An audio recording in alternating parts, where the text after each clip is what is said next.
एक बार ये बता दें कि मेरी आवाज़ आ रही है आप लोगों तक? आवाज़ क्लियर आ रही है क्या? नमस्कार सभी को।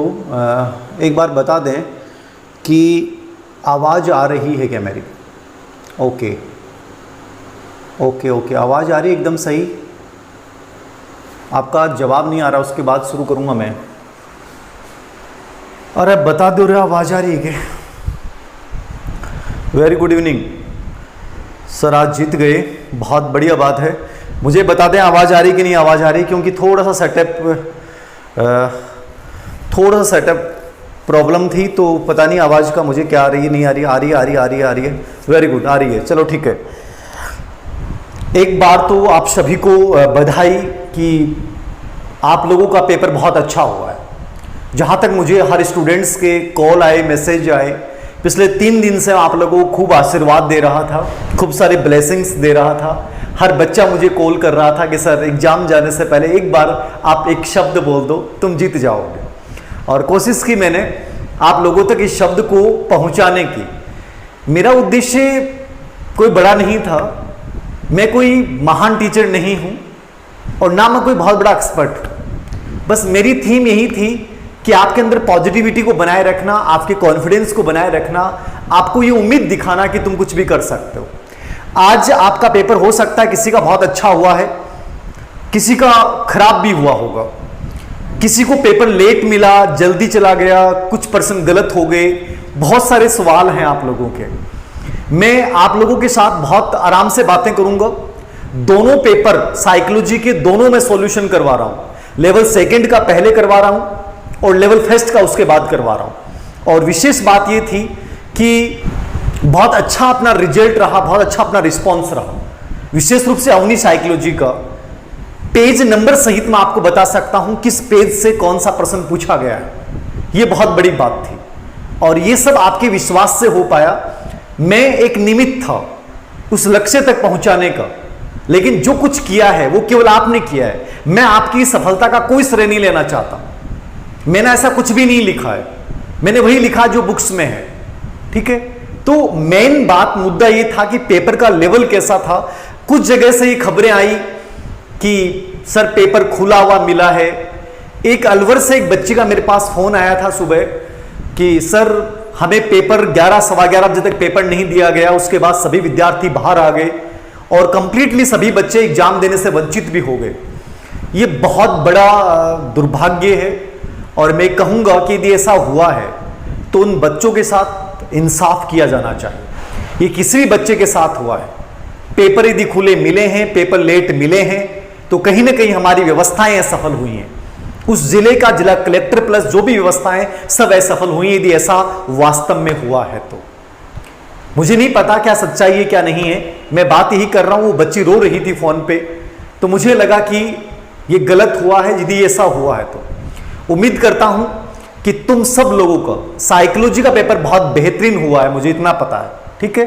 और लेवल 2 का पेपर साइकोलॉजी का बहुत अप्रोक्स, मैंने आपको जैसा बताया था, आपको मैंने पहले भी कहा था कि लेवल 2 का पेपर हमेशा तथ्यात्मक आता है, बहुत फैक्चुअल पेपर आता है। मैंने हमेशा आपको बोला था, आपने से कहा गुरुजी अप्लाइड पेपर आएगा, अप्लाइड आएगा। मैंने कहा अप्लाइड नहीं आएगा, मैक्सिमम 2 या 3% अप्लाइड आते हैं, लेकिन फिर भी आप डर रहे थे अप्लाइड आएगा अप्लाइड आएगा, ऐसा कुछ नहीं था।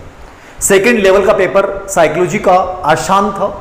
लेवल 1 का पेपर साइकोलॉजी का मिला जुला था, एक मीडियम लेवल का अपन मान सकते हैं। लेकिन यदि आपने अवनी साइकोलॉजी को पढ़ा है तो आप बहुत बेटर करके गए हैं, ये मुझे पता है, ठीक है। तो हम पेपर, सर मेरा पेपर खुला हुआ था। यदि आपका पेपर खुला हुआ था तो निश्चित रूप से, सुरेश जी गए क्या? सुरेश जी एक सेकंड, मैं एक बार एक पेपर का वो ले लेता हूं आंसर की, थोड़ा सा आपके लिए बाधाएं हैं। एक सेकंड।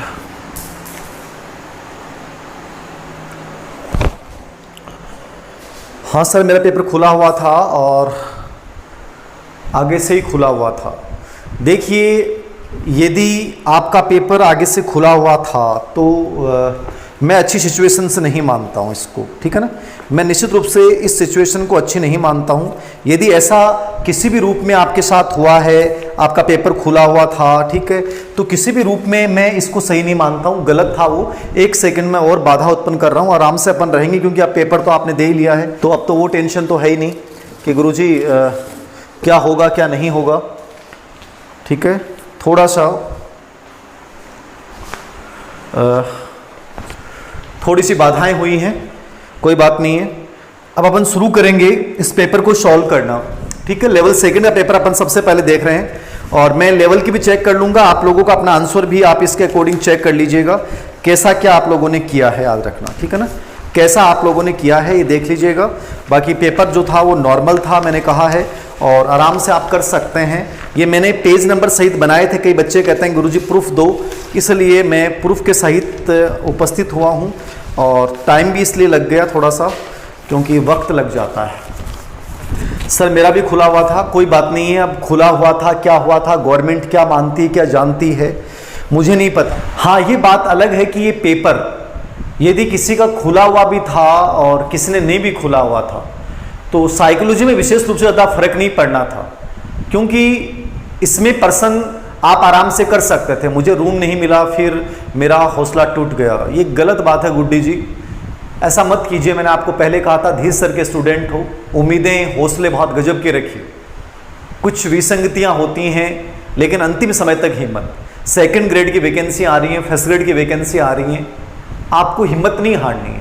और मैंने पहले भी कहा था जीतकर खुश हुए तो क्या, फूलों के बीच में कांटे पलकर भी जीना जिंदगी है, फूल बनकर मुस्कुराना भी जिंदगी है, जीतकर खुश हुए तो क्या, हारकर मुस्कुराना भी जिंदगी है। मैं हर उस बच्चे के लिए कहूंगा, कौन जीता कौन हारा मुझे नहीं पता, मैं इतना जानता हूं कि मेरे स्टूडेंट का हौसला जीतना चाहिए। कोई बात नहीं, पेपर खराब हो गया है, मैं बहुत बेटर करूंगा। धीर सर थर्ड ग्रेड 2009 में सिलेक्ट नहीं हुए, लेकिन स्कूल लेक्चर कॉलेज लेक्चर सब में सिलेक्ट हुए। कहने का मतलब यह है कोई एक एग्जाम की यह सफलता और ज्यादा प्रेरित करती है कि मैं क्यों असफल हो गया, तो आप चीजों को लेकर तनाव लेने की आवश्यकता नहीं है। सीधा अपन पेपर को सोल्व कर रहे हैं, जल्दी से कर रहे हैं और मनोविज्ञान में बहुत बेटर किया है। मैं बात करूंगा पहला प्रश्न, अल्बर्ट बांडुरा के अनुसार निरीक्षणात्मक अधिगम हेतु 4 परिस्थितियों का सही सीक्वेंस कौन सा है। तो अल्बर्ट बांडुरा का यह प्रश्न था और बहुत इजी प्रश्न था। मैंने बार बार चर्चा की थी कि अधिगम में बांडुरा और अंतर्दृष्टि का सिद्धांत में से किसी एक पे प्रश्न आएगा और ये प्रश्न था। और इसमें ऑप्शन क्या होगा, सबसे पहले अवधान ध्यान देते हैं, फिर धारणा, फिर पुनरुत्पादन और अनुप्रेरणा, यानी कि तीसरा ऑप्शन जो इसमें दिख रहा है वो आपका एकदम सही है। कौन सा ऑप्शन है, तीसरा ऑप्शन। तीसरा ऑप्शन आपको सही करना है। अवधान सबसे पहले आएगा, अटेंशन, फिर रिटेंशन करेंगे, उस चीज को आप धारण करेंगे, पुनरुत्पादन दूसरों के सामने रिपीट करेंगे और लास्ट में मोटिवेशन, पुनर्बलन अभिप्रेरणा हमेशा लास्ट में आएगा, याद रखना। मैं और इस चीज को देख के रखिएगा और ये ऑलरेडी अपने किताब में डाल रखा है। पेज नंबर सहित मैं आप लोगों को बता सकता हूं कि 103 प्रश्न संख्या 103 अवनी मनोविज्ञान समग्र मनोविज्ञान का, और आरबीडी वाली जो साइकोलॉजी किताब थी वो 39 किताब पृष्ठ की संख्या थी, नंबर 2 पे। सिगमंड फ्राइड के अनुसार अचेतन मन की विशेषताओं को ज्ञात करने की सबसे महत्वपूर्ण विधि कौन सी है, ठीक है, सबसे महत्वपूर्ण विधि कौन सी है। तो सिगमंड फ्राइड पेपर मैंने ओरिजिनल पेपर ही मैं कर रहा हूं क्योंकि टाइपराइटर वगैरह आज हमारे गए हुए थे एग्जाम दिलाने के लिए बेचारे, तो मैं औरों की तरह हमारा छोटा सा सिस्टम है तो इतना टाइम ही नहीं मिलता है। सर मेरिट के बारे में बताओ, मेरिट के बारे में कोई नहीं बता सकता और मेरिट के बारे में कोई बता रहा है तो बेवकूफ बना रहा है। ना तो अभी पोस्ट निर्धारित है किस विषय की कितनी पोस्टें होंगी। पेपर का लेवल जरूर आसान रहा है, मान के चलिए 110 से नीचे किसी की नहीं रहने वाली है सेकेंड लेवल, ठीक है। और लेवल फर्स्ट में भी आप कोशिश कीजिए कि कंपटीशन बहुत बढ़ चुका है, तो वही मानिए 110 से कम में मुझे कोई नहीं लग रहा है। भी मैं आपको कहूंगा कि मेरिट का कोई अनुमान नहीं होता है, मेरिट पद के अकॉर्डिंग होती है। पदों का जब वर्गीकरण आ जाएगा कि इस विषय के इतने पद होंगे तब मेरिट लगाई जाएगी, लेकिन 110 प्लस हैं तो आप दौड़ में हैं, लेकिन सिलेक्शन का अंतिम एरिया क्या रहेगा, 120 रहेगा 125 रहेगा, ये कोई नहीं बता सकता, याद रखना, ठीक है। सेंटर पे घड़ी नहीं थी, ये बहुत सारी कमियां रही हैं, याद रखना, बहुत सारी कमियां रही हैं। फर्स्ट लेवल का कराओ, फर्स्ट लेवल का अभी करवा दूंगा। देखिए तो फ्राइड के अनुसार अचेतन मन की विशेषताओं को ज्ञात करने की सर्वाधिक विधि कौन सी है, स्वपन विश्लेषण है। ये मुझे बताने की आवश्यकता नहीं, बहुत सिंपल चीजें हैं। स्वपन विश्लेषण दोनों साथ करवा रहा हूं, टेंशन मत लें आप, ठीक है। स्वपन विश्लेषण विधि जो है ये हैं स्वपन विश्लेषण, दोनों साथ करवा रहा हूं, टेंशन मत लें आप, ठीक है। स्वपन विश्लेषण विधि जो है वो है, ये प्रश्न संख्या 152 में समग्र मनोविज्ञान और वैसे 114 है, ठीक है। ये सब खोखले निकले हैं, कुछ गलतियां हुई हैं, अब क्या बताएं आपको। एडीएचडी का अर्थ है, बताने की जरूरत नहीं है। एडीएचडी मैंने आपको पहले भी कहा था, ऑटिज्म और एडीएचडी पे प्रश्न आने की पूरी संभावना रहेगी। और सर ये स्क्रीन झपझप हो रही है, अरे आज यार पता नहीं चल रहा भाई, मुझे भी खुद समझ में नहीं आ रहा क्या हो रहा है, ठीक है। तो एडीएचडी क्या है, ध्यान विकार वाले बच्चे हैं, विशेष आवश्यकता वाले बच्चे में आते हैं। और ये 120 के प्रश्न संख्या समग्र मनोविज्ञान जो नया एडिशन आया है, और आरबीडी वाले में प्रश्न संख्या 50। तो तीसरा ऑप्शन 4 नंबर पे, एक परीक्षण जो व्यक्ति की किसी एक या अधिक क्षेत्रों में उसकी विशेषताओं को करने के लिए बनाया गया है वो क्या है। देखिए सिंपल सी बात याद रखना, एक परीक्षण विषय विशेष में हो या किसी विशेष क्षेत्र में हो, उसका परिणाम जानने के लिए जो टेस्ट बनाया जाता है वो अचीवमेंट टेस्ट होता है। ये बहुत इजी सा प्रश्न था और इसको कुछ बच्चे गलत करके आ गए हैं, और ये ऑलरेडी अपनी किताब के जो सामान्य अर्थ है उसमें मैंने लिख रखा है।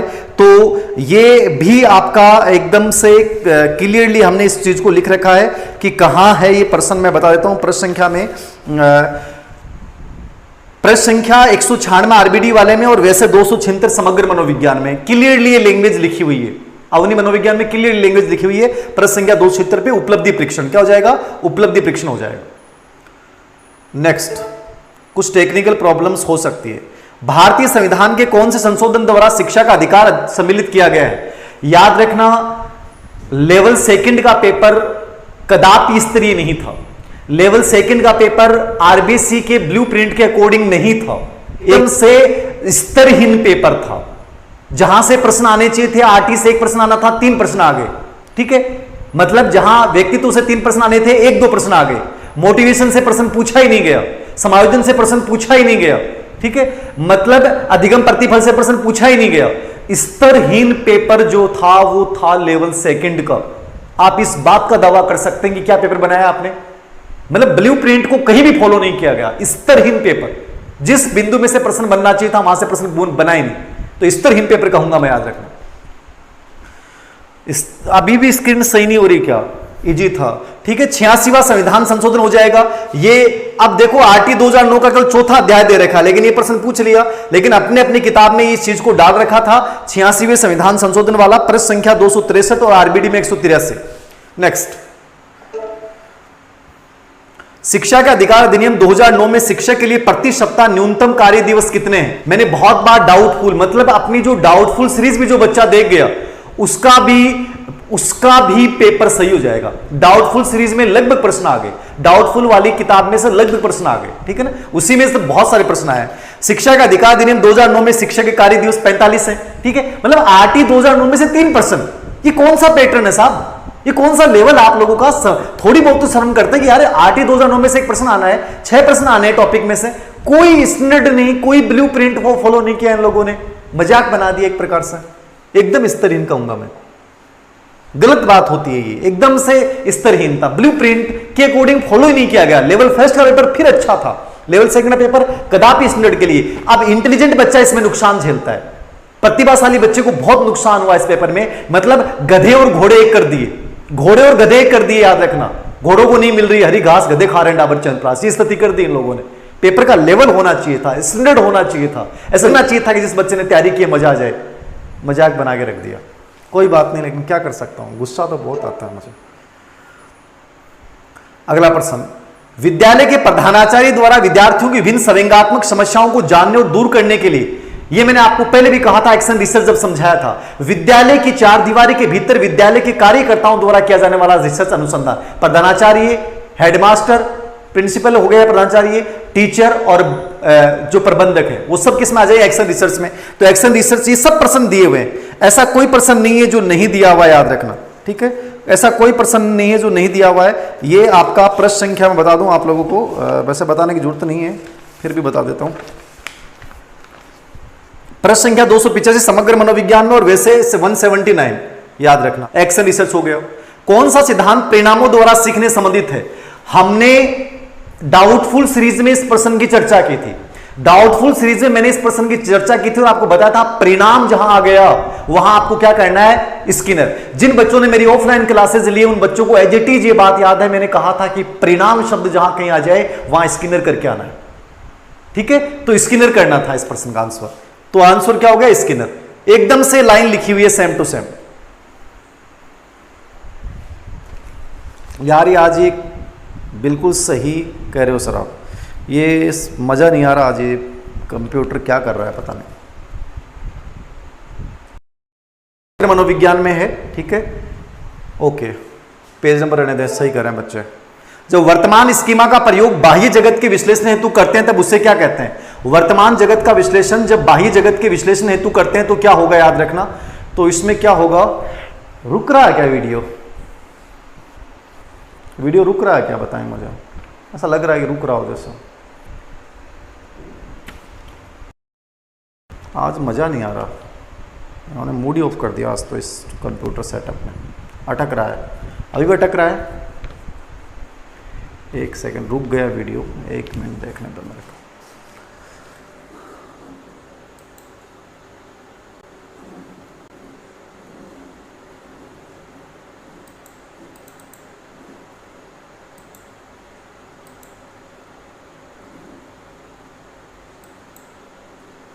हेलो हेलो, अरे यार अटक रहा है क्या वीडियो, ये अटक, मज़ा नहीं आ रहा आज तो।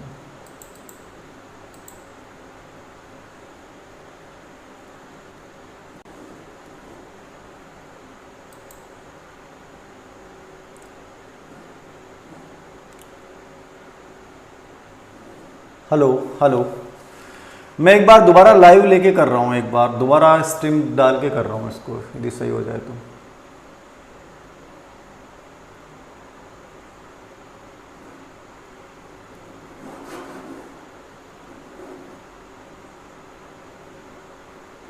एक सेकंड,